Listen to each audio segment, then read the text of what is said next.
Yeah.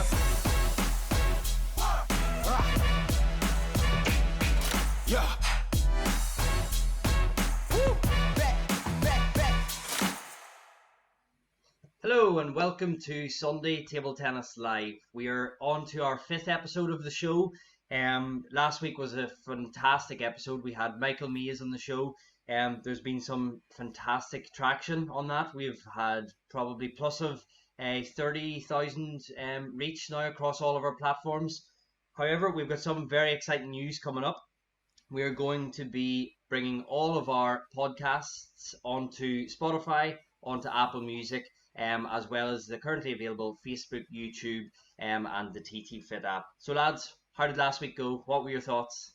Yeah, very good. It was good to have Mike on the show. He was relaxed, he was humble, friendly. Yeah, it was easy to talk to him. What do you feel, John? Yeah, I really enjoyed it, especially when I could get a word in between you and Keith. It was different from you, but you know, that's what it's about. We know how it is. And I would also like to go a step further. I just watched that the intro there, Keith. You must have put some time into your picture there, bouncing the ball. I can see you must have been a few takes to get that pose. But no, it's great to be back. Love the Sunday night here in Australia to talk about everything table tennis. So looking forward to this week's episode. He's got some beans this week, Keith. He's ready for us this week. He's out of the traps early. He's out of the traps. Well, let's have a look what we got coming up this week, lads.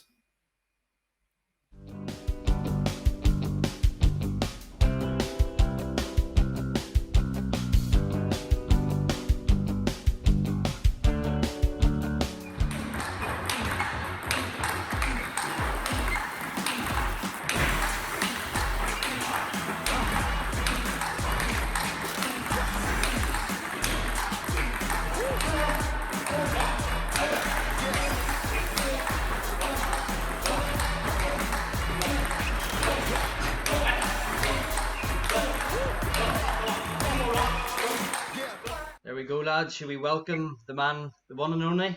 Yes, get him in. Here we go. There he is. There you go. Morning, Craig. How are you doing? All right, guys. Hello, Craig. Even watching that clip makes me feel sick. I couldn't do that this time of morning. It's mad. That wasn't it? It got some views, that did. Yeah. Sport Bible used to share it every couple of months, so it gave me good kudos at school when I was teaching. You know, the kids on Facebook and Instagram watching it and sort of making them believe that table tennis is actually a sport. You know, it gave it a bit more status in the school and stuff like that. So it was time with each eye was tough. What do you fancy a bit of that, Murph, in the morning? I don't know whether I'd be quite able for that right now, but very you can do a good job. Very impressive to watch it. So great to have you on, Craig. Looking forward to getting your information and talking about your career. Yeah, that's right. Obviously, it's nice to get somebody from Scotland on. We got the two Irish guys giving me grief every week, Craig. Being a Welshman, so it's nice having a Scot come on as well and backing me up with the Celts. Okay, so we're going on to your CV. Craig, just outline some of the things you've done in your career and all the tournaments you've won and been part of. So born 17th of February 1990 in Edinburgh, cadet national champion at 13 years old, and you won the cadet championship twice, champion 3 times. As a 14-year-old, you won your first senior cap, which was in Crystal Palace in 2004, which was the home nations. At 2007, you had a great win against Paul Drinkle at the UK School Games. In 2008, you went to the Commonwealth Youth Games in Pune, India, which was your first and most, first important international event. 2009, you went to your first Commonwealth Champs in Glasgow, which was the test event for the 2014 Commonwealth Games. You played 3 Commonwealth Games, 2010 in India, Delhi, 2014, then in the home of where you are in Glasgow, 2018, Gold Coast in Australia, and you reached the last 32 in singles at Gold Coast, losing to the eventual winner. Back to 2013, you won the Commonwealth Team Bronze with Scotland at the Commonwealth Champs. 2011, Scottish Men's Champion, and overall you've won the Doubles Championship 10 times. British League winner with Drumchapel several times, with the British League Team Championships. 2015 Home Nations champion with Scotland, and also winning silver in singles, and that was in Ireland. 3 times Grand Prix champion, twice in Newcastle and once in Glasgow. You were part of the team when Scotland made the highest team championship finals in recent times, which was in Moscow. You can tell us all about that, obviously, throughout the questions. Competed in 6 European championships and 9 world championships. And then at the age of 28, and sorry to finish on a negative, but you had to retire and obviously move into your other things going on in your life with work and studying and everything. But you can obviously talk about that as we go along and tell us about the challenges. But great to have you on. Loads you've done that's the reason why we got you on. You've done so much in the game, very passionate, very hardworking, give everything to Scotland and to your own career. What does it feel like listening to that? Yeah, well, first of all, thanks for inviting me on, guys. I think you guys have been brilliant at bringing table tennis to the forefront during these challenging circumstances. I've been tuning in every week, and it's been a pleasure listening to all the table tennis chats. So it's a real privilege to be asked on. Listening to all that, it's quite emotional. Like, it's a massive part of my life for 20 years, and I think when you're in it, when you're doing it, and when you're in it, it's quite difficult to appreciate the moment. It is. You're right. And now looking back on it, what an amazing bunch of experiences that I got. People I met, like all you guys, and many more. And I'm very, very grateful and thankful, and continue to be, for the experience I got out of it. So it's nice hearing those sort of things. Obviously, it's such a wide range of stuff you've done, from domestically, then to the British level, European level, world level. So many different titles and championships. It's nice, like you said, to see it all in one place and reflect on it, I guess. Yeah, it's hard to think of it collectively. Yeah. It's hard. You just take it for granted, especially the position I was in, where I was, always going to be a comfortable pick for Scotland. That was one of the reasons maybe why I didn't get better, because I was almost a little bit too comfortable. I was always number 2 from the age of 17, and so I was always knew I was going to be able to get to the major championships. I was always going to be picked. And looking back now, maybe you take that for granted a bit, and now I just think what an amazing life in the sport that I had. Well, I know we got a few questions coming up for you, which John will start in a second, but tell us about some of the challenges, about your work ethic, about your values, and these sort of things. Yeah, I suppose every athlete, whether it's table tennis or other sports, have challenges and barriers which they come up against, which can make it harder for them to achieve their potential. I was no different, but it's naive to think that other people don't have those challenges, and other people don't have, or have different challenges which they face, which they have to overcome to do well. So for me, the path that I chose, the direction that I ended up going in, threw up challenges with balancing my work life, my academic life, going to university, and my studies, and also my social life. I've got a fantastic group of mates, family and friends who have been very supportive of me throughout my table tennis career, but have also given me a brilliant life back in Edinburgh, and making sure that I was able to keep up with them and stay in touch with them, etc., was always high up on my agenda as well. So when you've got 3 or 4 different things going on, it's hard to be really good at every single one. It's hard to absolutely excel at every single one. And my biggest challenge throughout table tennis was trying to keep on spinning those plates and try and get as good as I could at table tennis while doing it. Well, we were talking in the week, and you said about your mates and how much support they give you at the Commonwealth Games. But yeah, we'll come on to that during the questions. But John, I think you got the first question to kick off. Yeah, definitely. Yeah. No, I have to say, Craig, just on that. Obviously, throughout my career, you've always been there almost. So it's great to have you on the show. I know we can probably say all those great moments you had as a player, but we also had some good nights out as well along the way. So I think it's great to have you on, because I identify with you from everything that I've done in table tennis as well. So no, just from my side to say that. Making me well up, Murphy. Making me well up. I know. Emotional. So yeah, Craig. First question for us: how did you start playing table tennis? How did you get involved? Yeah, again, just to touch on what I said previously, I'm really supportive family. My dad's a massive sports enthusiast, multiple sports, and got me, swinging a golf club from as soon as I could walk, playing tennis and badminton, long before I played table tennis. But where I was brought up, the house I was brought up in, we had this massive attic. My dad's an architect and an engineer, and he couldn't get a table up through the hatchway. We had ladders up to the attic, so he built a table. He built a table in the attic upstairs. We had this massive games room. We had a small snooker table. We had a treadmill, a rowing machine, and which he'd converted in the attic, and he built a full size table tennis table up there when I was 7, and he played a little bit when he was younger and had a good enough knowledge of the sport, which allowed him to teach me really good technical foundations of the sport, forehand and backhand drive.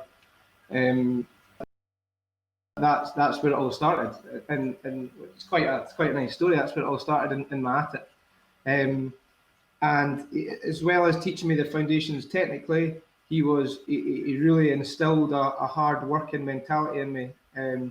I remember when I was really young, my mum was shouting us down for dinner, but before we went down, we had to get 100 forehands or 100 backhands, and we'd be down for dinner 20 minutes late, because there was no way that we were going to go down for dinner until we'd hit the target that we'd set out at the start of the session. And that was something which, that hard work mentality, whenever I went into the training hall for the rest of my life, that hard work mentality never left me. That that was something that was instilled at a really young age, or right at the beginning.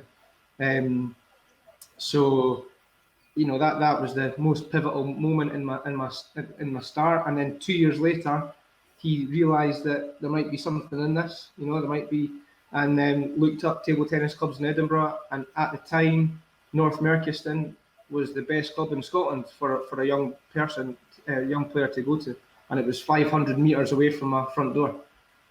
So it was just an amazing, bit of luck and coincidences. And at North Merky at the time, you had guys like Stuart Crawford, Neil Cameron, Ewan Walker, Rumsey training with each other once a week maybe, or intermittently.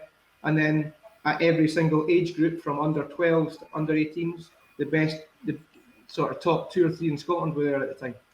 So I came into a training regime where I was training with people better than me, older than me, more experienced than me, with a really good coach, guy Tom Hook, who's coached me till 16, and I was able to train above my level with my hard-working mentality for the next 7 years. So I'm always in debt to that. Yeah, it seems quite a similar story to myself, starting at 7, and the things you described there, I can relate to. How I got into it with my dad and stuff like that. So it's probably a story a lot of people can relate to as well. But yeah, it's brilliant. And then moving on to the next question. I know it's a big gap from what you've just described there to winning your first Scottish title. Tell us how that felt, winning the men's title. Yeah. I mean, it was unbelievable feeling. It's a really hard feeling to describe, because, again, in the moment, when you're in the match, you're not thinking about it. Because if you're thinking about winning it, you're not in a good mental headspace. I'd already lost to Rumsey, I think, in the final 3 or 4 times by that time, and that was already a sort of, a contentious sort of thing where I might never beat Rumsey, I might never win it, sort of thing. And then that year, Sean Docherty came back from France and beat Rumsey in the quarter-final. And I was 2-0 down in the final to Sean, and from somewhere managed to dig in deep and won 4-2. And then as soon as I won it, I came off the court, and I remember just kneeling down, putting the towel over my head. I just needed 10 minutes to compose myself before we went out to win the doubles. But yeah, I mean that really felt like that's probably my first emotional moment in table tennis, where it really felt like all the hard work had paid off. Like that as a Scottish table tennis player, that's one of the ultimate goals, is to win the senior championships. And in Scotland, so few people have done it, because it's been dominated by major characters and major players for so many years. So I think there's only been 7 winners in the last 50 years or something like that, 45 years. So so it was pretty special. 3 of us have won it. Keith hasn't. Maybe he's taking this one. Any feedback there, Keith? And what's going wrong in the Irish Championship? Well, it's funny because they're all actually we recently actually, well, my brother Jervis is actually compiling the winners from way back, like 1950s, and I'll tell you what, it's a very interesting read, because you've Johnny Cowan has won it numerous times, Andy Dennison has won it numerous times, Colin Slevin has won it quite a lot, Murphy's won it once or twice. How many times, Murph? Oh, the big hand comes up. Obviously Paul has won it, Gavin won it, so like there's quite a lot of names there. So, but no, it's like obviously you're producing them. Sorry, you're producing them now, Keith. You're producing the next. Well, that's it. Change the focus. But hey, what about the 10 titles in doubles you won, Craig? Tell us about the different partners you had and stuff like that. Yeah, so I won 10 Scottish nationals, I think, with four different partners. So first of all, it was me and Stuart Crawford. Croft played a massive part in my early development in my career. He trained with him a lot. Great guy. And we started off, I think we won it maybe 5 or 6 in a row. And then Croft sort of started to drop out the national team a little bit, and had kids and that sort of thing. So I switched it up, and then I think I played with a couple of years after that. And then I won it with Wheeler, young Wheeler, once or twice, and then I think I won it with Colin once or twice. So, I like to think that my game suits doubles quite well. I've had a few good wins internationally in doubles, and I think because of my style, I can make quite a good doubles player. And obviously, it's a pleasure winning any national title. To win 10 was brilliant. I won 9 in a row. And then I think I lost 1 where Rumgie pulled out the doubles, and I had to get another partner, and we lost in the final. And then I was injured for 1. And actually, the last competitive match that I played was the doubles final in 2018. So that was quite a nice way to go out, getting the 10. Yeah, great story. Right, what year was it that you won the men's singles title? 2011. 2011. Yeah, I also remember. Wasn't the nationals, but I remember when you won the Grand Prix in Scotland, and I think you might have beaten Rumgay in the final. Was that 2014? Was it? That was, that was 13 or 14, I think. Yeah. So that was a big win for me to, as Murphy. Rumgay's an unbelievable guy to especially when you're below him. He's so good at putting guys away, and I had many opportunities and chances to beat him, but his grit and determination to get through the match is like no one I've ever played against. So for me, that was a big win for me at the time to get over the line in that match. Yeah, no, and that's why I brought it up there.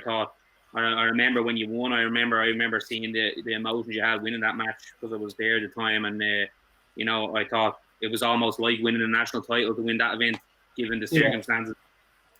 Yeah, it would have been hard to be number 2 my whole career and never taking a match off. And all those times that he beat me and beating me close on match points that I'd had, if I'd not managed to get that solitary win, that would have been quite hard to live with, I think. So that was a big moment for me. It was a great match as well. I played out my skin to do it. Craig, I've obviously known you for a long time. We grew up, I remember playing primary schools against you and Scott Johnson, and Europeans together and all the rest. And I think before I get on to my first question, I've got to address the current Narcos Pacho look. What on earth? Where has that come from? Yeah, lockdown has its ways of influencing you, doesn't it? And me and my fiance have been watching Narcos a lot in the lockdown, and Ellen sort of said, "Hey, you know something? I quite like the moustache, quite like the moustache look." I was like, That's it, mate. "Is When are you getting married? an excuse?" When are you going to get married? Next summer.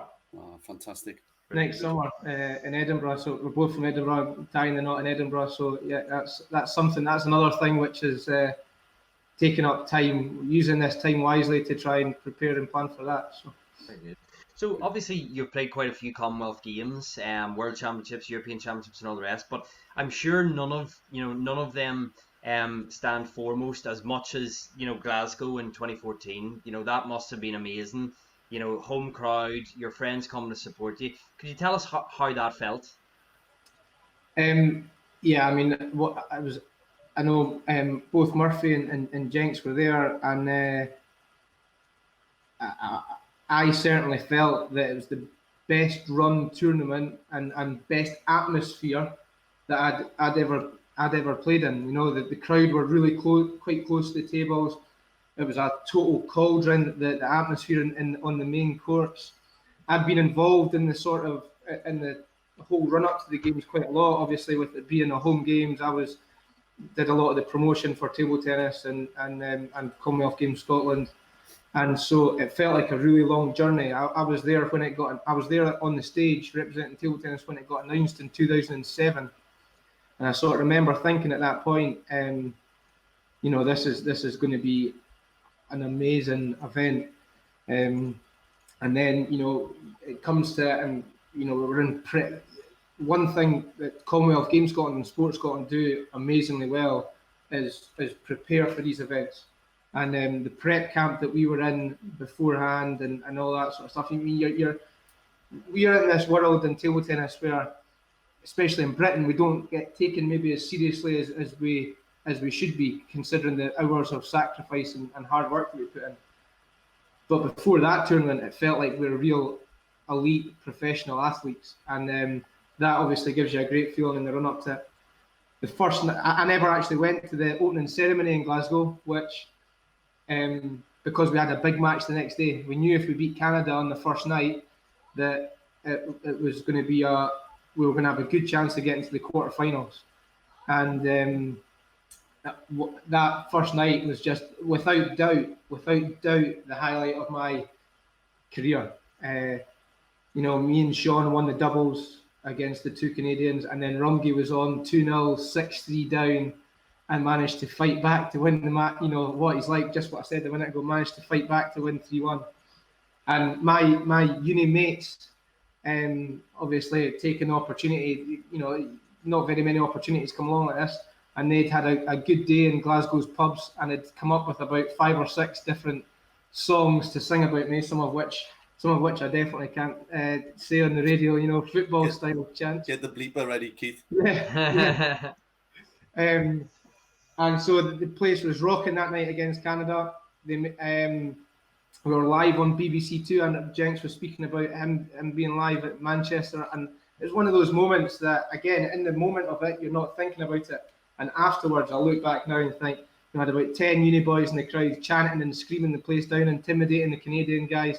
We came through the match and had a great championship. So it's definitely the best moment of my career, something that I'll certainly never forget. Something I remember about those games was when you were in the holding pen and the clock would count down to the session, and then the nerves would start and you'd walk out. It was just such a roar coming down to the tables. We played England in the quarters. It was, we didn't win that one, but even being part of it was a fantastic experience, and it was amazing, really amazing. It was. It was in a indoor tennis court, so if you remember, you were sort of standing waiting to come. It was like being in a football tunnel. Yes, it was. And you could really hear the noise, and then you came out. And Johnny Cowan done a great job, didn't he, as MC? Getting the crowd going, and Calvin Harris was playing on the music. Summer, whatever it was called, that song. But all the time. Oh yeah, when I met you in the summer, and it was even when that song comes on now, I'm with my brother and his wife and everything, and my parents. Yeah, they were up there watching it. It was a really good run event. I think that was it, having the second hall right behind as well. if you compare it to Gold Coast, it being two separate halls. But I think I completely agree with what you're saying, Craig. It's one of the fondest memories I have as a coach or a player for an event. I think the setup was first class, and even just reflecting there, what a win against Canada. Like when you think about it now, it is a outstanding win to beat them. Like it's a tough draw to have them. I think it was the group at that stage, but very tough. And what a win to beat Canada at the Commonwealth Games. Yeah, that set us up for the rest of the tournament. A bit like, your boys had an amazing tournament there, Murph, as well. Almost beating Nigeria, did you not? Yeah, absolutely. Yeah, last 16, and I know Paul had one of his best wins against Coriola, and Ashley against Ojo, and again, yeah, we put it down to, in that occasion to come so close. I think Nigeria ended up with a bronze. They beat India in the bronze medal match, and Ojo, who actually had beat Kamal in the last match. So it just shows the level that the British and Irish players can play when it comes to it at those events. The other thing about Glasgow was that, like, the sort of stuff afterwards, like the closing ceremony was unbelievable. It felt like you're at a concert. I've been going out in Glasgow for throughout my university years, and it was like you were a celebrity. With your accreditation. I know. The atmosphere in the whole city was just unbelievable, and nothing like anything I've ever experienced. So I didn't make the closing ceremony. I lost my phone on one of those nights out. You just said it in Glasgow. Lost my phone. Just started back down the M6 and back to Wales. Couldn't missed the closing ceremony. Just as well. Just as well. Yeah. Now, moving on, Craig, to another big championships. I know you always have great pride playing at the Europeans and Worlds for Scotland with some great success. But one in particular, I think probably would bring back a lot of memories would be your performance in Moscow as a team. And I actually wasn't aware of this, but Ryan said to me earlier in the week, Scotland actually only finished one place behind England at that championships. And I suppose to put that into perspective, to see where England went over the next 5 to 6 years, winning medals at the World Championships, that's some achievement. Tell us a bit more about that. Yeah, so we finished. We played England in the second last match, and we finished 39th, and they finished 38th. And their team at the time was, Paul, Pitch. Obviously, they were same age as me. Paul same age as me. Pitch is still much younger.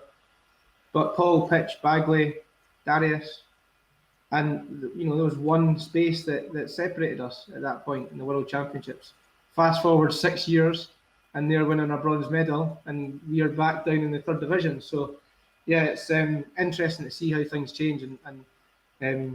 But that tournament for me was a real coming of age because, that by then I'd really cemented myself. I was definitely number 2. I was taking rugby close in matches. I was getting some good wins internationally. We'd had Lee Chow in Scotland for a year before that. And I had at that point, we had decent funding and meant to be in the run-up to Glasgow, Delhi and then Glasgow. And I improved personally loads. So went out there really confident. Obviously, for me throughout my whole career, I had Rumgay as number 1, who was unbelievably consistent at picking up 1 or 2 wins in matches, and that meant that I knew that if I managed to win a match, that we were going to have a good chance to get over the line. And at that tournament in Tokyo, I think Scotland won 4 matches, 3-2, and I won the 5th match in every one. And that allowed us to stay in the division, which, staying in that second division, we'd been promoted in Guangzhou in 2008 previously. And staying in that division, you guys know how tough the World Championships are. For us, that was a huge, huge achievement. And yeah, like I say, a real coming of age for me. Then I really felt like, right, me and Rumgay could really be the basis of a really strong team over the next 10, 15 years. So, at the same time, Neil Cameron picked up some unbelievable wins at that tournament as well at 3. which yeah, just made it a fantastic tournament for us, and we certainly enjoyed it towards the end of the tournament. That's I second. think Go on, John. Sorry. it's very right. I just actually wanted to say there because I think me, Craig, and Keith had a serious night out at that tournament. And we ended up in the middle of it at some stage in the early hours of the morning. We didn't go home early, just like you, Ryan. But Honestly, I still remember Paul McCreary and wherever it was. Like, he was literally standing on top of a stair banister trying to walk across it in some random Moscow nightclub. It was honestly, it was you know, it was an amazing tournament for Moscow, and fond memories of it myself as well. So It was hilarious. like I remember Niall Cameron on top of a police horse going around the streets, but that's for another week anyway. We'll have stories popping up from World Championships and things. got to be careful, right? Yeah, you've got to make sure you don't cross the line in those stories. Big jump now, Craig, from then back to 2014. Sorry, let me start again. You were 14. You made a senior debut. Crystal Palace, Home Nations. Can you tell us a bit more about that? Yeah, obviously some of the young English boys, or same age as me, but at the time young, were coming through there. I think the English team was Paul and Darius. I think Cookie was maybe player coach as well. But I came into the Scottish team because Kevin Satchell wanted me to get as much exposure to the seniors as possible, see what Paul and Darius were doing to try and, you know, give me that thing to look up to, that motivation to try and aspire to. And I came into the team, and it was 5 of us at the Home Nations. So it was Ewan Walker, Rumgay, Croft, Cameron, and me. So obviously those 4 guys are really well established in the team by then. You know, they've all got a good 10 years on me at least. And I just came in and soaked it up and watched and loved it. I remember on the Friday night, Murphy, this is a sore one for you, but I remember on the Friday night watching Scotland against Ireland, and Murphy 2-0, 10-9 up on Rumgay, misses the easiest smash you can ever imagine. And he played with his skin to that point, and Rumgay came back and won it. And I remember thinking on the bench, just wanting to get in and play. And Satchel put me in for the Isle of Man match, and I was so pumped up that, you know, I was chewing every ball, right, and then beat the guy like 11. You know, destroyed the poor guy because I was so pumped up from watching those guys, and I was really inspired from watching those guys. A great learning experience for me. I think, did you win that one, Jenks? Did you beat Paul in the final? Yeah, I beat the young Paul Drinkle in the final. Yeah.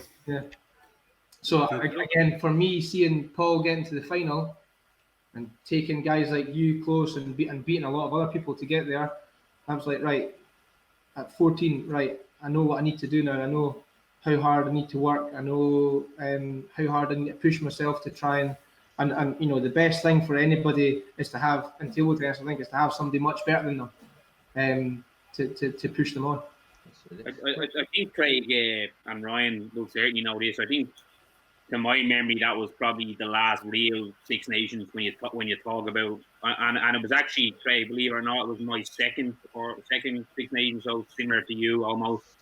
But I remember, I think Robbo and Ryan was obviously in the Welsh team, and then you had obviously the 5 of you in the Scottish team, and now you had like the likes of Jason for us, and then you had it was Cookie, Paul Drinkle, Darius. Very. I mean, when I think back, you know, that was probably the last real Six Nations with the best players competing. Yeah, great, unbelievable tournament for at the time. You know, you think of the standard now, or you don't want to get into that sort of argument because everybody deserves credit for competing for their country. But you think of the standard of that tournament at that time. You know, what a tough tournament to win, and competing and amazing competitiveness in every match. So it was a great one for me to start at. Very glad I won the last big Home Nations then. That's good. Yeah. Thanks, guys. Another thing, I've got to get this in. I beat Gertson. beat Gertson. What, left-handed or right-handed? You know, in the group, it was the fight for third place in the group. Me and Gertson left in the singles group, and I came I through think it 9 in the I fifth. think Conor Nolan was in that group, was he? Group of death, is it? Might have been. No, that was in Cardiff. That was Right. That was the next year. Group of death. Yeah. Right. Moving on more domestically, obviously you've been a member of the amazing Drum Chapel British League team, and renowned as obviously one of the best clubs in the UK. What was it like, being part of the British system more domestically, and how would you firstly compare that to some of the international leagues? But also, what was it like winning the league, the British League, for the first time with Drum?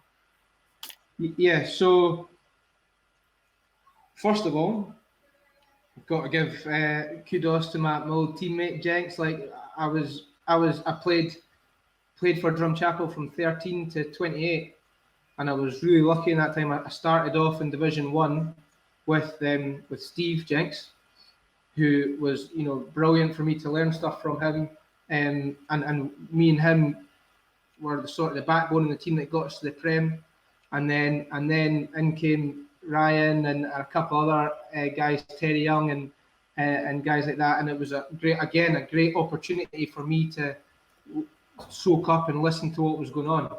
I had that with the Scotland team as well, where I could learn from these older, experienced players, and then I also had it at Drum Chapel. Could see how these guys prepared for their matches, could see how seriously they took it, etc., etc., and I was able to soak that up and apply that to other times, and then latterly try and pass it on to the young guys who came into the Scottish team and the Drum Chapel team. After we won it and the Jenks left and Terry Young left and all that, I was then the number one in the team with all the with other guys, and I had to then take on that role, and that was definitely useful, having had that experience. I didn't play that much abroad. Because I played a little bit in Belgium, but because I was studying as much as I could, I didn't take that many weekends off. If I wasn't playing in Britain, I would try and catch up on my studies. But like the things that I've heard other people talking about recently, it's like that. I think the home and away thing's good. I think you go to clubs in Belgium and there's a real social atmosphere which encourages the whole community to engage with the club, which then attracts sponsors, which then attracts an atmosphere and a desire to bring you back to the club. And I think that's something that I used to like, the 2-day weekends with British League, good atmosphere in the hall and all that sort of stuff. But I think if we are to create a better club community and stuff, we need to, I think home and away is the right way to go, and it's going to take time to make that happen. Winning the Premier League obviously was brilliant, but my main remaining memory of Drum Chapel is the ETTU trips away. Oh yeah, brilliant. Yeah, we had this amazing trip to the Azores. It took us about 5 flights to get there. It was me, Ryan, Steve Jenks, and Terry Young, with Big Terry McLernan as the boss man. And we went away to the Azores, played 3 matches, had a round of golf, had a hotel with a swimming pool, all that sort of stuff. Chat, racing Terry Young in his bare feet along the road. I asked him about that the other day. He can't remember that. He said, "Why would I be running bare feet?" I said, "Well, you had flip-flops on and you couldn't run in flip-flops, so you took them off and you raced us barefooted." Yeah, and hammered us as well. He did. He was like bloody Usain Bolt, wasn't he? Yeah, they were good times. And big shout out to Terry McLennan. He put it all together. I know other people helped. Phil and other people were involved in that. Massive push, still going now. Obviously, we see them on social media and different things, still doing good work. But those European trips were amazing.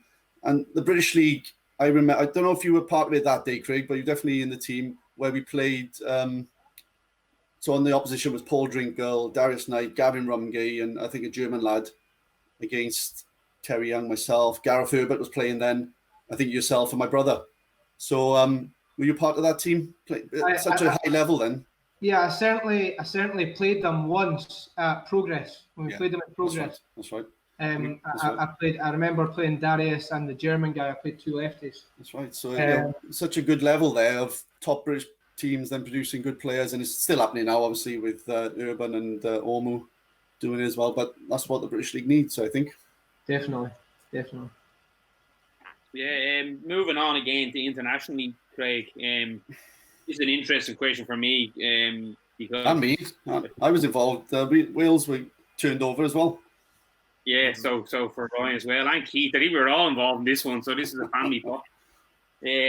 Obviously in 2013, I think it was, Scotland won a bronze medal at the Commonwealth Championships in Delhi.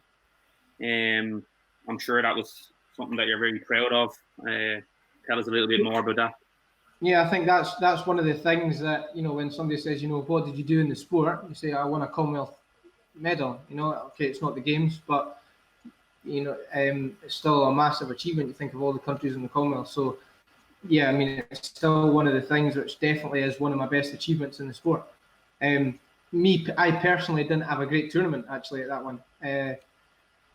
I'd sort of had a little falling out with our coach at the time, Martin Marze, who I get on with really well, and we still keep in touch. But I remember at that tournament we'd had quite a big falling out about our preparations for matches, who should be picked when, and etc. And maybe I was a little bit too vocal, and I didn't have a great tournament. But Rumgay and Sean, in that moment, Sean stepped up and had an excellent tournament, and Rumgay did his usual battling and scrapping and scraping. I think again the amount of matches that Rumgay won from a losing position or in a fifth set saw us through, and we ended up playing Singapore in the semi-finals to get to the final, who at the time Singapore had a ridiculous team. And then all of a sudden I turned up and played a really good match against the number 20 in the world at the time. I was 1-all, 10-9 up. But a common theme for me was that I couldn't close out those matches against the top players. But yeah, we came away with the bronze medal, and definitely a great achievement. And when you fly all the way to India, and I think I got ill at that one, it's nice to come away with something that makes it worth it. Well, you turned us over early in the tournament. It was a close match. Went through that one. I remember watching Scotland against Northern Ireland. I think it was in the corner. I was watching from the other side of the hall, and that was a close match. Yeah, I think it was me and Sean in the decider, wasn't it? Yeah, I think McCreary beat me. Rumgay won his 2 and Sean won at 3, I think. Yeah, I think Sean and you in the middle it was, and I think Paul had a match ball again. The 100 Irish player to have a match ball against Rumgay and smashed it out of the court. I remember the ball just flying over my head. There was a curtain behind me, and it just went like slow motion into the curtain. I was thinking, I actually can't believe this. And to be fair, not to dampen your spirits, I do remember you not having such a great tournament. So I think it would have been you and Ashley in the last match. Obviously, you would have been a favourite probably going into the match, but at that stage, probably have felt maybe your confidence wasn't as good as it usually. I wouldn't have fancied myself. At that time against Ashley. Ashley had a horrible game for me because he is better than me round the net, and his game was quite similar to me in that we both tried to get in first. I thought, if I get in first with the first spin against anyone, I fancy my chances up to a certain level. But Ashley was one of the guys who's about the same level as me, who would manage to get in first against me more than I got in first against him. So I never felt comfortable against Ashley like I did against some other players about his level. Well, I remember it got worse for Ireland then because we turned you over then after that match as well. So you finished below both Wales and Scotland. Jacob, I'm disconnecting you. See you later, Jacob. It's funny you say that, Ryan, because and Craig said about everyone getting sick. I do remember Paul McCreary playing against either you or Steve, and I think it was Steve. Steve was it? Yeah. 2-2, and I remember he ran by me, he jumped over the barrier, went into his bag for his toilet paper, and went off to the Yes, he did. Pit stop. Yeah.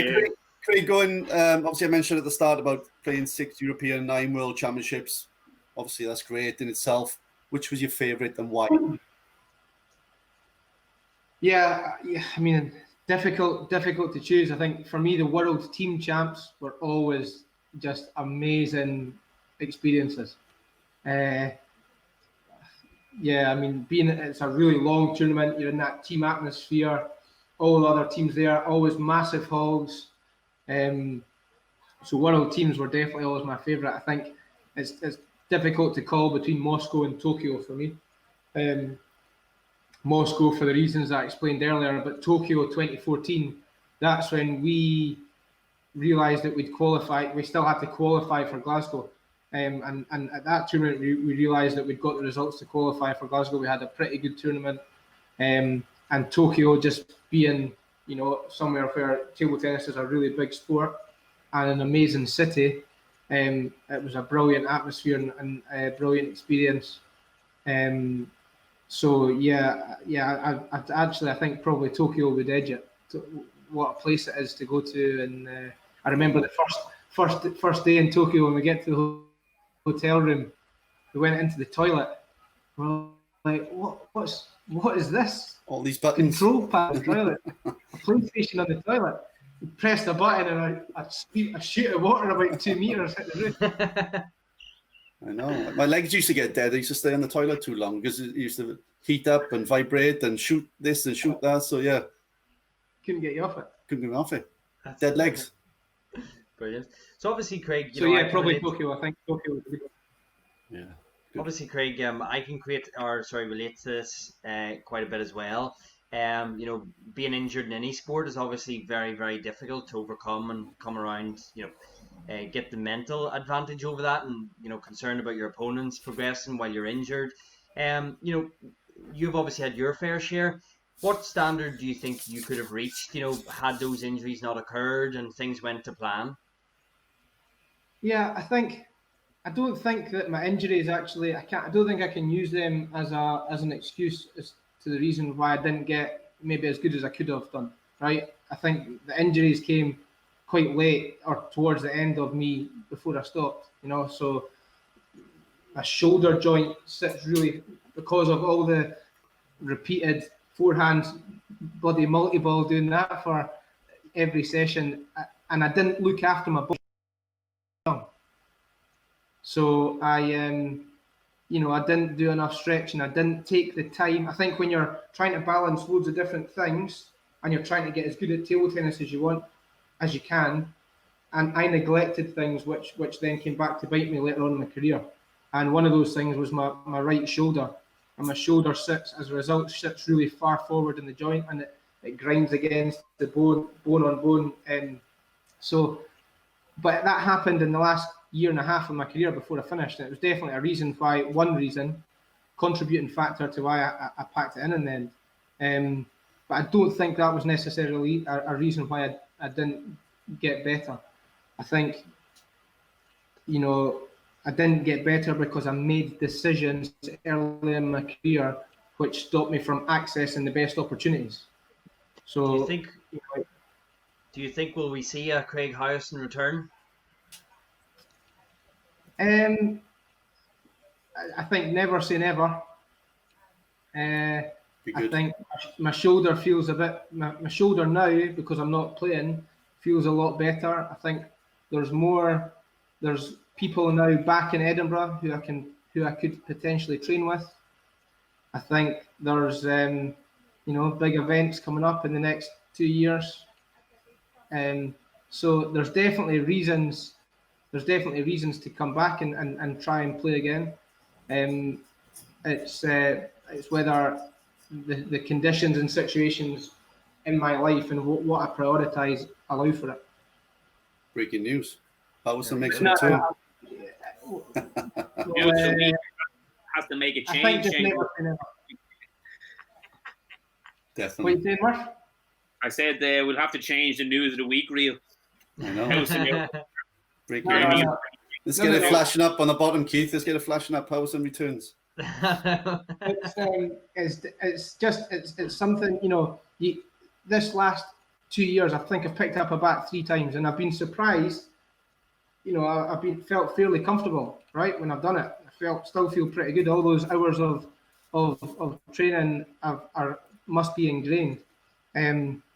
but I've not really had the passion to play at all. I've been enjoying doing other things. I've been playing football, tennis again, and but since the lockdown, and all this chat and from you guys, and there's various other ones as well, has really whet my appetite. And I think when we come out of this, I'm going to get a bat in my hand and have a little, and maybe do a little bit of coaching and practicing with Colin Dalglish and give him a chance. And I think, by no means am I saying that I'll come back and play it, but I just think you never want to rule anything out. Definitely. Just obviously reflecting on your career, Craig, and what we've talked about. I think you've had a fantastic career. How difficult was it to achieve the things that you achieved, combining that with study, then with work, and then obviously competing? How was it to combine those things and achieve what you achieved in the sport? Yeah, I mean, Jenks was talking on the Table Tennis Scotland one, and he did it a couple of weeks ago, and he was talking about at some point you've got to decide what pathway you're going to go down. What are you going to be a table tennis player? Are you or are you going to do table tennis something on the side and try and it was ingrained very early in me, as well as hard work and all that stuff. It was ingrained very early in me. My first coach said to me, "You can't eat table tennis balls," right? So immediately, very young, I'm thinking, right, this is probably not going to be something which is my job. It's probably going to be something that I have to do alongside other things. And also to go back to, because I had such a good bunch of mates at home and I had such a supportive family who wanted me to go to university and do that side of things as well, I always knew that there was more to life than table tennis, right? And ultimately that led me to go down the pathway of, I made a decision at 17, 18, I went down to Bristol and trained for a year in Bristol. And I sort of went to Sheffield every couple of weeks to train with the British squad. And to be honest with you, I don't have any regrets in my life, because my life now is unbelievable. I couldn't have hoped for it to be the way it is. But in terms of my table tennis career, I wish I'd maybe tried to stick it out at Sheffield and pay my way at Sheffield and keep going and see what level I could have got to. But I didn't. I went down the pathway of coming back up to university and trying to balance those things. And I used to we had a good setup, Lee Chow up here in Glasgow, and I used to go to university in Edinburgh, drive through to Glasgow at it took me 2.5 hours to get through because I had to go through rush hour traffic. I would train from 5:30 till 9, and then drive home to Edinburgh, get home 10:30. I did that every night, 5 nights a week for 4 years. And because that's they're the real struggles, aren't they? Yeah, I mean, things behind the scenes. Totally. I remember I used to fall asleep on my way through to training when I was driving. I could feel myself dozing off. There's a service halfway between Edinburgh and Glasgow. I would stop there, run a couple of laps to the service station, back in the car, get on with it for the next hour. And I did that for 4 years while I was at uni. And then obviously latterly when I was working, becoming a teacher, and then I would teach all day, especially when you're a young teacher, that's really mentally tough. And then I would go and train 4 hours at night because I was so determined to get, I'm a big believer in Syed's stuff, the stuff that he writes about in Bounce and Black Box Thinking. And I was determined that if I wasn't going to be a full-time player, I was going to get as many purposeful hours as possible I could squeeze into that time. So I would then go to training and train for 4 hours, 5 nights a week. And, mentally, after doing that for a certain amount of time, it's really mentally tiring. And I went through various periods of being really mentally fragile, where I would be smashing up bats at training, falling out of marathon at training, etc., etc. And I went through these peaks and troughs quite a lot throughout my career, where when we lost our funding or I couldn't train as much, or just when I started training more again, I would have massive blowouts. And I was probably quite volatile as a result of my lifestyle, trying to do too many things at one time and trying to be the best I could at all of them. It's something's got to give. Really interesting. Yeah, I mean, those are the things you described. That people can go through different paths and journeys, can't they? They can decide which one they want to go down, but whatever you do, it has to be purposeful. Like you said, they have to train really hard, give everything. But the struggles of like falling asleep at the wheel, I've done that, traveling around different things. Harlow Super League on a Tuesday night, for instance, back in the day, or Grand Prix or training camp. Yeah, they're real examples of major things you go through, and it's nice to hear it, actually. Yeah, I mean, the hardest part is, I loved training, and I love training hard. I love pushing myself to, loved being the sweatiest guy in the hall. Right, you were. And then, you didn't have sweat, that's for sure. Yeah, I love that feeling. But actually getting to training, actually getting back and feeling fresh to go to training the next day, that's the hard part. No, that's the tough part. Motivation. Well, the other thing that strikes me, I know we're going to come on to your dream team in a second. The other thing that I've listened to now over the last hour or so is about the setup you have to have around you, the coaching motivation, yes, the funding, but the facilities, the direction, people talking about your goals, and then the team collective of 3 or 4 or 5 of you in a small nation, really giving everything, and that's important. And that's what we had one day with Wales, with me, Adam, Steve, and others, just pulling that together. Ireland have it as well. And you have to in a small nation, don't you? You have to all pull together at the same time. The coaching, the funding, the opportunities, the motivation. Yeah, and I had that twice in my career for short periods of time. When Marton was here, we had me, Sean, Callum, Colin, training in one place, really, really organised. And okay, the standard of training wasn't that good. I was the best player. But the setup was good, and that allowed us to get better. We had it with Lee Chow, where we had Chinese practice partners. We had a really competitive environment. We had that for a year. But latterly, in the run-up to in the 2 years before Gold Coast, I had none of that. That was another contributing factor to why training became more of a stress. Had to organise training. I had to decide, where I was going to train, get the balls, get my bat ready, be organised to get there and be ready to train. Had to set up my own training exercises. Had to, and that takes the love, takes the passion, takes the love out of it a little bit, because it becomes more of a source of stress than a source of striving to get better. And you combine that factor with then having injuries and having other things going on in your life, and it becomes too much. Very good. Well, let's come to the end of the questions. Really insightful. Obviously great passion and knowledge, even answering those things. That's what your career was. Go on to the dream team. So you're the head coach, Craig. You've got to select your 3 men, 3 women from different nations. Been looking forward to this. I think I've gone a little bit different. Like, so far, people have been talking about their dream team in terms of who's most likely to win the World Championships.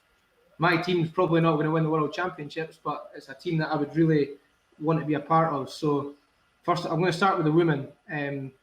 So my first player is going to be Tamara Borosh, Croatia. I remember when I was just sort of learning the sport, 9-10 years old, she was one of the main Europeans that was competing with the Chinese. Big high toss serve, 2 wings, really aggressive. And also me and Colin went to Dusseldorf before Gold Coast, and she was taking some of the sessions, and really interesting to learn from her there. So what did she get to in the world? 7, was it? Yeah, I think she was certainly top 10. Certainly top 10, I think. Great player. My second one is Christina Toth. Yeah. Hungary. Just great to watch. I think the women's game, quite a lot of the time, it's really close to the table, fast punching, sort of flat. She was spinny and tricky, and amazing hand back from the table.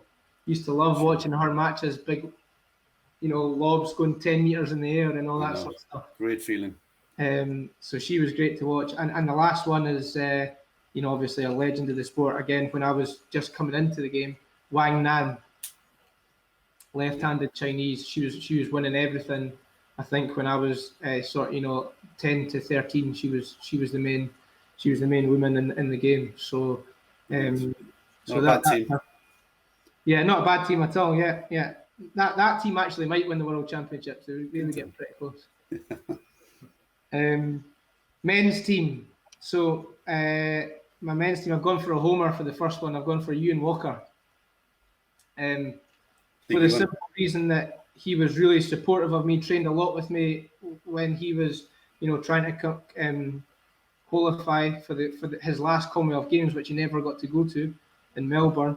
But I trained a lot with him between sort of 14 and 16, and although I was in a team with him, I never got to see him play in the team because of injuries and stuff like that.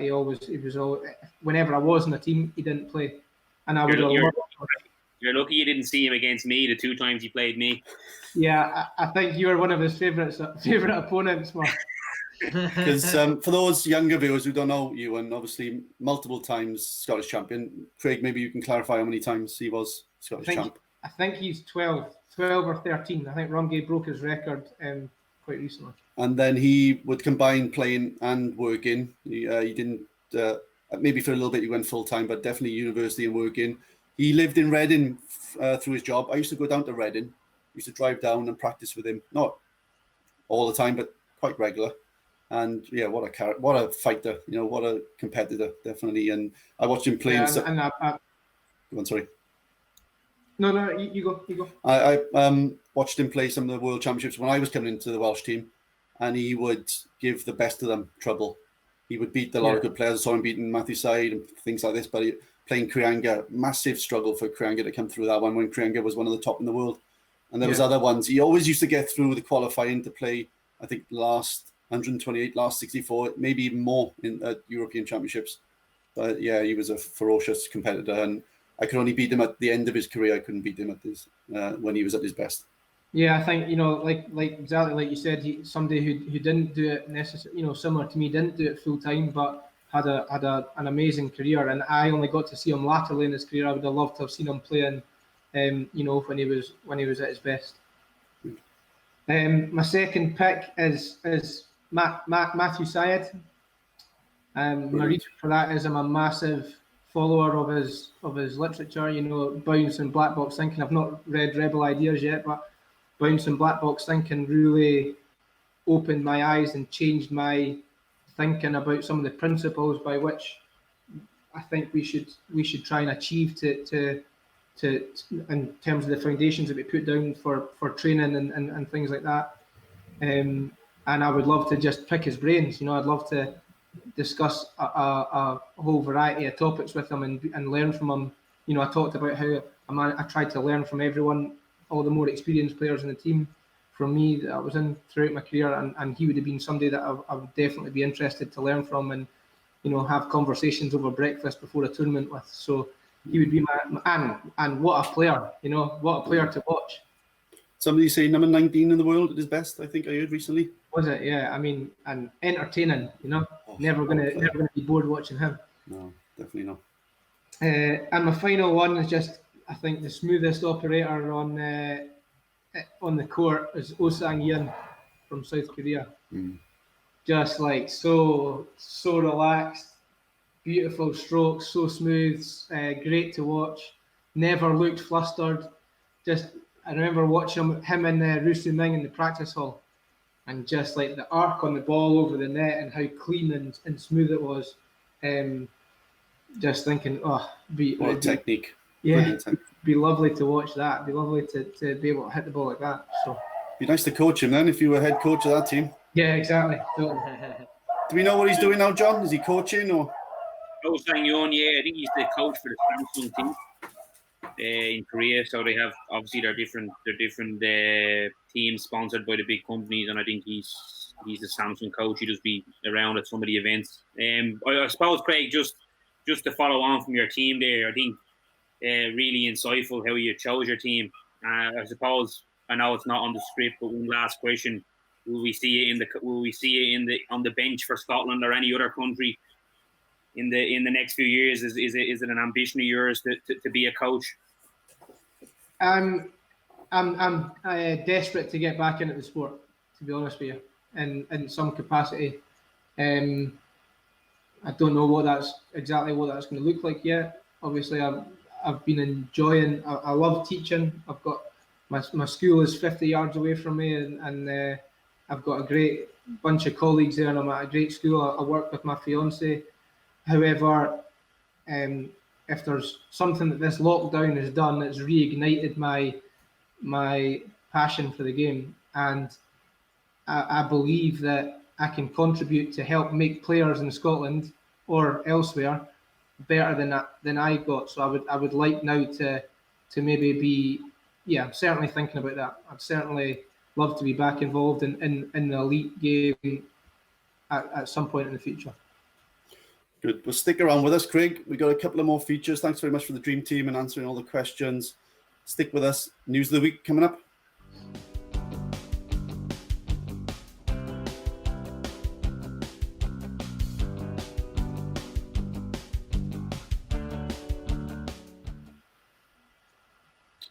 So we've got news of the week. Obviously, an insight into what's happening around the world in table tennis. Keith, what's your news of the week?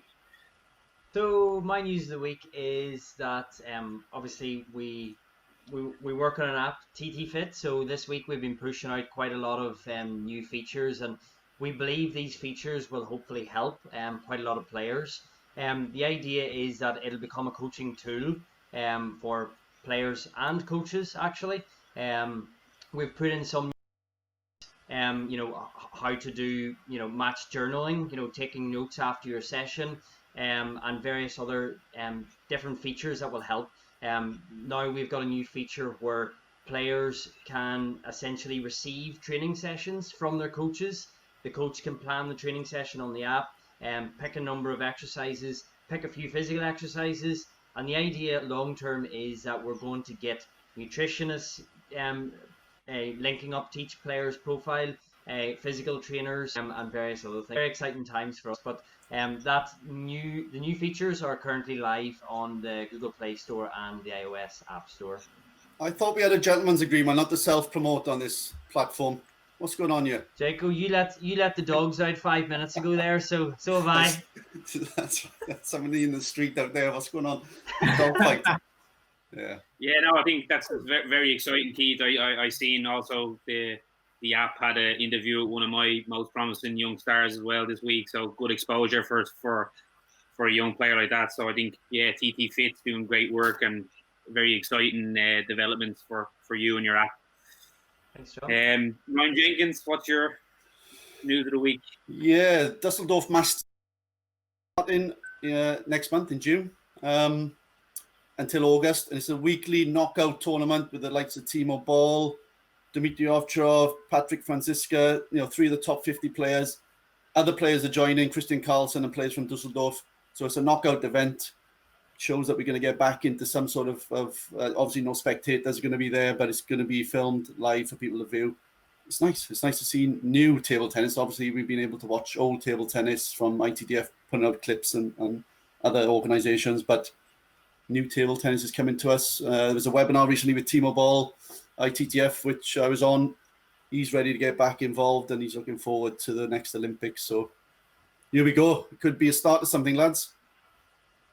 Very interesting, Ryan. Do you think that's something that that a lot of countries will do? Do you think they'll have individual events like that? Is this something you're looking at in Wales? Definitely looking at it, because we could even have a Welsh Masters, let's say, or a British Masters, where some of our players can get together when that's allowed and play some meaningful matches, maybe filmed and streamed. Austria have done it. I've read that other people now, like Belgium and these countries, getting back training properly. So the wheels are rolling in the right direction, definitely, which is good news. ITTF are going to announce in 2 days whether the World Championships are going to go ahead in September. So we're all looking forward to that announcement being positive. Absolutely. Craig, what's your news of the week? Yeah, I mean, more of an old one, but it's 17 years since the last European to win the World Men's Championships, Werner Schlager in 2003 in Paris. And I just think, I know Falk got to the final recently, but has there ever been a bigger sort of gap between the Chinese, who just seem unstoppable, and hopefully at some point in the future, I know Pitchford, is taking out a couple of the Chinese this year and a couple other European guys, and hopefully we can see in the future the Europeans back up there and trying to get the gold. That was amazing, wasn't it, in Paris when he won that, beating Juicy Hook in the final. Yeah, the match points he saved against Wang Lichin, Yeah, I think right. at quarters, just amazing. The atmosphere there was phenomenal, wasn't it? We talked about Glasgow in 2014, but there in Paris the year earlier, crowds were amazing. Yeah. I think, Craig, yeah, what an achievement to win the World Championships. Probably unlikely in my view to see a European going on in the next, say, 5 or 6 years and winning a World Championship. Given the amount of Chinese players that can enter, it's probably more realistic for, say, the top guys now, like a Pitchford or a Timo Boll or a Dmitry Ovtcharov, to go and win the Olympics when it's only 2 Chinese players. So yeah, I'm sure it's definitely on their sights to challenge the Chinese guys.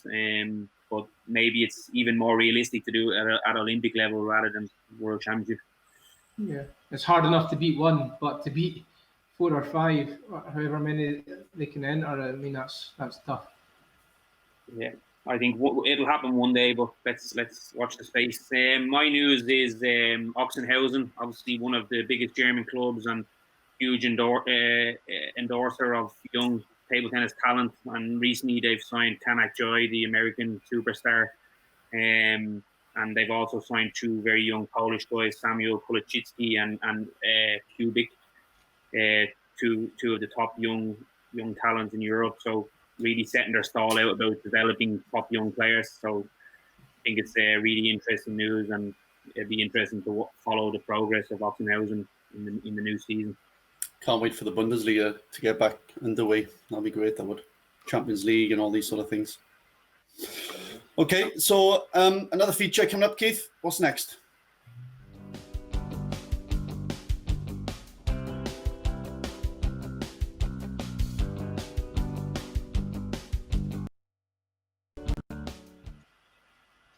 So yeah, Vladimir Samsonov, obviously moving on from last week with Bethany and Tyson Fury, and the week before was with Will Bailey. Another person, a legend of table tennis, is raising money, or giving money in this instance, to the Belarus healthcare system. Vladdy is currently living in Montenegro, but he's donating 10,000 euros to his home country in order for help with coronavirus. He's going for his 7th Olympics when they do finally come around in 2021. So he'll be joining a great list of players like Toriola, Persson, Save, to become an Olympian for the 7th time.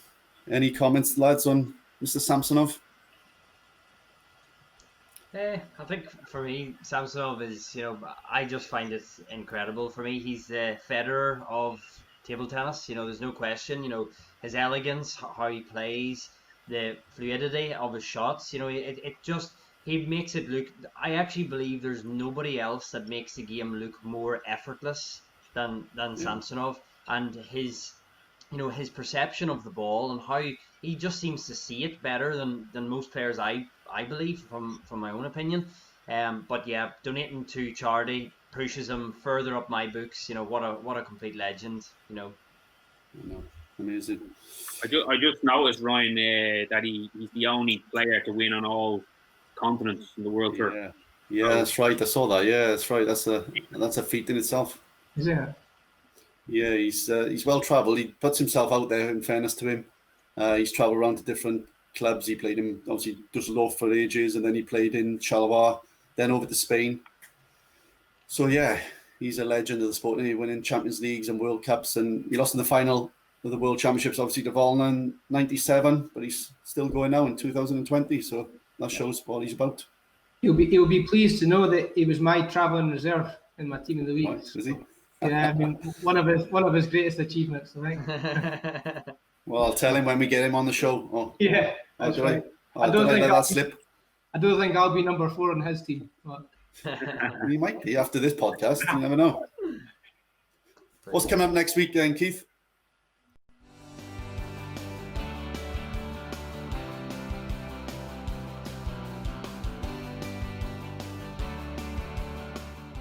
So lads, really excited about this one. It'll be our highest ranked current table tennis player, top 15 in the world. In my opinion, he would be my pick for the greatest British table tennis player ever.